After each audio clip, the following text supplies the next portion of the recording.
Amsterdam essentially had the same policy that we have now in California. Even, And but they're even more extreme with what's legal in Amsterdam, I think. I think everything's legal there, like all you don't kinds of think stuff. everything's legal in California? No, I don't think prostitution. I mean, with Amsterdam, they really, I mean, they have a red light district. I think they have most of their drugs are legal. I think in, what is it in California? You Just can, weed. as long as you have up to a certain amount, you'll get a citation that the cops don't even write because they know you're going to tear it up. So it's Mm. legal. It's effectively legal here. Okay.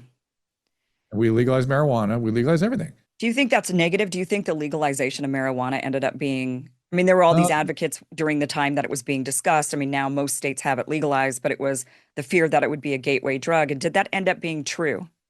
well, it's always it's so funny. It's always been a gateway drug. I mean, if people are going to smoke heroin, they start with tobacco and cannabis. But it is so powerful. This is the part I didn't anticipate, that the drug is so powerful now. This 95%, 100% THC in these products that are being commercially generated, so powerful that people don't progress. They stay with the weed because they're getting such an incredible drug effect. The problem is we're seeing hyperemesis very commonly. We're seeing psychosis very commonly, like more than I ever imagined, and addiction, which I would have predicted, very commonly. So there's more adverse health outcomes than we would have predicted. I don't like to make judgment on whether something should be legal or illegal. I feel like that's the domain of the people. But I do have to deal with the consequences of this. And I knew there would be consequences. I didn't quite know it would be shaped quite like this, but they're severe enough and people are seeing it commonly enough that people are starting to question what we're doing here. At least Weed is maybe addictive. concentration. My daughter's been going to meetings every day for 3 years because of weed. She So doesn't it miss is, I didn't know it was, I thought it was, one of the arguments was it's not addictive. It's just like, you know, profoundly addictive. oh, It's you okay. you have to go on to the dabs and the more powerful versions, which is sort of how addiction works. But it's always been addictive. I've treated marijuana addiction my entire career. Wow. But now it's much more common because it's so powerful. At very high concentration, it has an opioid-like effect. Oh, Other things. wow.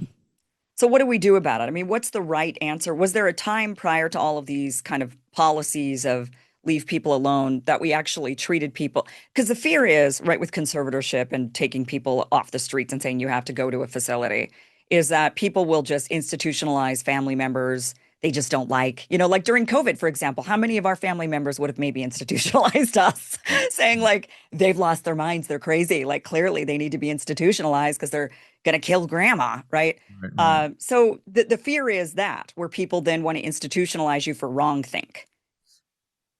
Correct. I think conservatorship should be very time limited if they have them. I think we should be doing much more liberal. RFK Jr. is going to get into this eventually. He's a little naive about how it's going to work, but he has some good ideas. We need to build more facilities. We need to show people what they are, and I'll talk about that in a second. We need many more psychiatrists. We're way short on psychiatrists. And we need to start not allowing people to do things that end up in death and destroy cities. It's just not okay. You Right. move along. That's all you got to do. Or you come with me. Come with me. I've got something for you. People have this bizarre notion in this country that psychiatric care from 75 years ago, that was documented by Ken Kesey in 1959, is somehow the current state of the art of psychiatric care in this country. It has changed in nearly 100 years. So lobotomize everybody is what people are thinking is going to happen. It is community living. It's outdoors. It's vocational rehab. It's lovely. And this idea, and you kind of hinted at it when you said, I'm going to put him away somewhere. You and I might not have minded being somewhere out of the crazy. The kinds of places that I've worked in are lovely. And that was not, One Flew Over the Cuckoo's Nest was not a documentary in the first place. So that way overplayed its hand on what psychiatric care was like 75 years ago. And that was almost 100 years ago. It was 75 years ago. Things are different now. We've been through the decade of the brain in the 90s. We understand how to manage these things. We have lots of things at our disposal to help people. We can make a big difference now, and we're not being allowed to do it. And that is disgusting, and it is negligent manslaughter. These are fatal illnesses that are going untreated, willfully untreated. We're being prevented from treating them by state officials. And if we had could at least reduce qualified immunity, I would hold every one of them accountable for this. It's disgusting. Yeah. You did say that on your Twitter account recently, or X account, whatever, that addiction is a fatal illness. And people don't realize that. They're not looking at addiction that way. No. But at 1,000, I mean, those of us who've lost family members to addiction, no, it ends in death. That's what it ends in. It's always been known that that's the case. It is a progressive illness. The other part they leave out is the progression. We're giving them the drugs. They won't. The progression is because they're looking for the drugs. They have to commit crimes. And they get worse. No, it's progressive naturally. It progresses under exposure to the drug. There's always progression if you have addiction. So we have to treat it like a fatal illness, mental illness, and drug addiction. Worse prognosis than most cancers. Yeah. Worse prognosis than most cancers, and we're not being allowed to treat it at all. Forget bad treatment. We're preventing it, pretending it doesn't exist. Terrible. What do you think of Trump's plan? You know, he's been going into these cities. He went into D.C. and said to the homeless, all right, we're clearing you out, and we're basically putting you in drug rehab, or, I mean, I'm not really sure where he was. I mean, you would know where he was sending people. Talk to all those people in about 6 months. And trust me, they'll be happy that happened. Yeah. They will not be, oh, I've been in jail. No. They'll be like, oh my God. Yeah. Why'd you leave me out there so long? Thank you. Getting decent care here. When the some of the Congress people started saying he's going to send the troops to your city, I thought, yes, please, we need help. Where this is a mess. Yeah.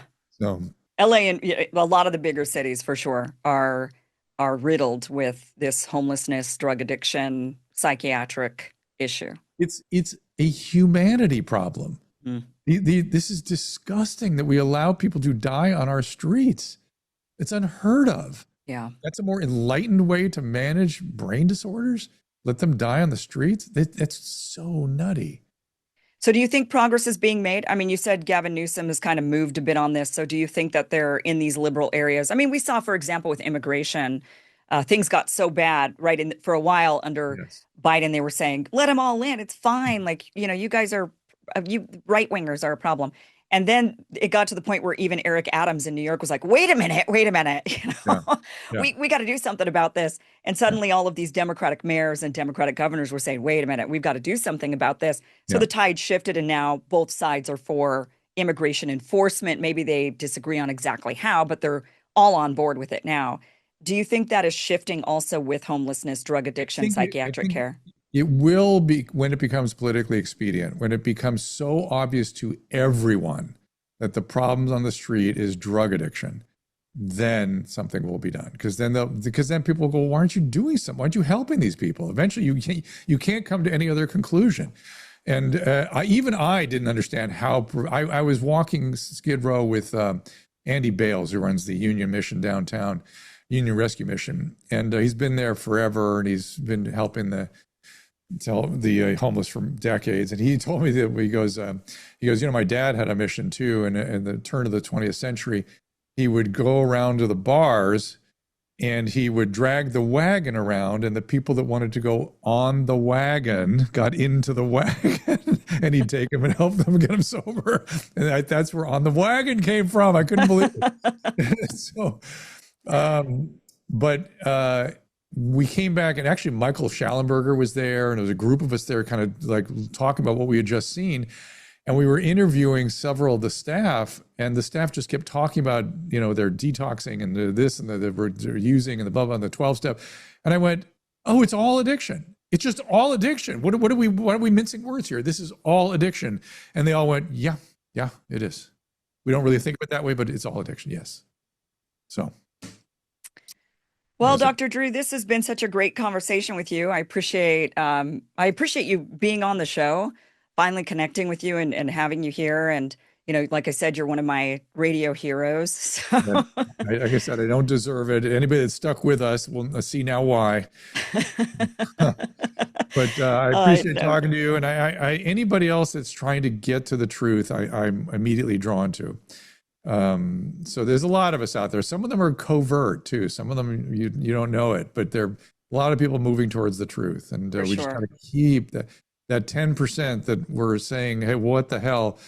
We have to fight. It's really important right now that and to pay attention to the excesses. Don't let it, on either side, and don't let excess take over. That's mass formation then, and we Yeah. can't. That's just very dangerous. Where can people find you? DrDrew.com. You get a blast for the Ask Dr. Drew streaming show at DrDrew.tv. We're 2 o'clock Tuesday, Wednesday, Thursday. Rumble, YouTube, anywhere you get. X is where we like to see people. And Adam and I have a show. You can find it on Adam's website, my website, Adam and Dr. Drew Show. And just doing things like Kim Iverson, just trying to hang out, You're like try to get you're the a word busy out. guy. You're also still treating people, right? You're also a I'm practicing not doing physician. the addiction. I'm doing general medicine now. Addiction. I do like occasionally. I guess a couple of days don't go by where somebody's not asking me something about addictive disease, but I don't run a program anymore or anything like that. That is heavy lifting. That is hard work, and Yeah. and especially when all the laws are against you, you can't even treat people. And I'll remind people too, by the way, people don't come into treatment for addiction because I woke up and I decided it's time to get treatment. They come into treatment because, and mind you, they all lose their job. They all lose their families. They keep using. They come into treatment when they nearly die or they lose their freedom. Mhm. That's when people come into treatment for addiction. Sometimes men, when they lose their job, if their job is important to them, they can be sort of brought in early. And women, sometimes if they're a threat, would lose their children. They can be brought in earlier. But it's never not because of the consequences. Mhm. So when people go, oh, what's it going to do to take them off the street? It's going to get them into treatment. And if we could have some sort of mandatory treatment for people, it helps them. Yeah. It does not hurt them. It helps them. And they're not going to stay in and these are lovely environments typically.